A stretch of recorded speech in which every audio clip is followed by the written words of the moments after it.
All right, today we're going to be talking about ratios and proportions.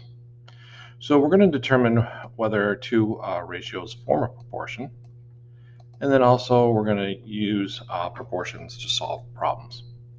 Most of you probably know what a proportion is. This is our cross multiplication that we go ahead and do. So bottom left, top right, top left, bottom right. Let me show you. So it's also called means and extremes. So AD, these two this way, get multiplied by B and set equal to B and C. And they're a proportion if they're equal. If they're not, then it's not a proportion, and they're not equal. So 2/4 and 1/2, we know obviously are equal. So we multiply across here, 2 times 2 and 4 times 1, or we get 4 equals 4. And that's true, so we know this is a proportion.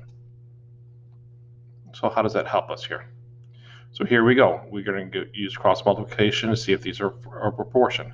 So we're going to do 0.25 times 2 and 0.6 times 1.25.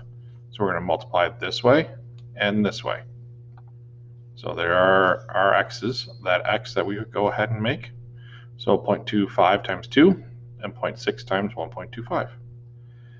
We get 0.5 and 0.75, which are obviously not the same. So these are not proportional. I determine if these are. So we're going to do 4 times 20 and 5 times 16.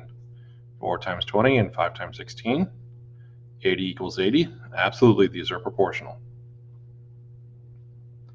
So ones to go ahead and check ourselves. So let's start with the 5 times 49. 5 times 49 is 245. And 6 times 40 is just 240.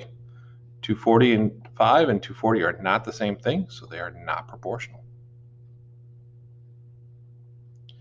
Doing this one, we're doing 0.5 times 1.17. That's 0.585. And 1.3 times 0.45. That's the same thing, so they do form a proportion.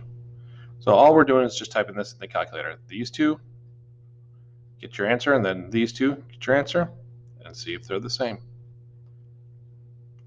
All right, 5 times 15, that's 75. And 6 times 12 is 72. Not the same number, so not a proportion. So we can use this to actually solve equations. So n over 12 equals 3 over 8. So we can cross multiply.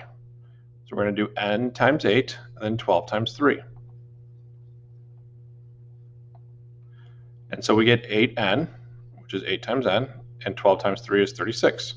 Now this is just a very simple single step equation, so we just divide by 8. And we get 4 and 1/4.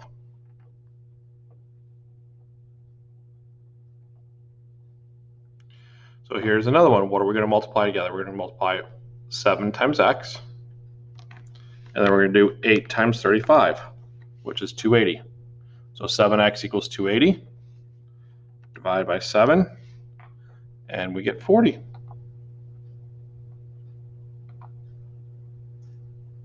Here, what are we multiplying together? The 0.6 and 30. So that's 18. So we have 12b equals 18. So we divide by 12, and we get 1.5.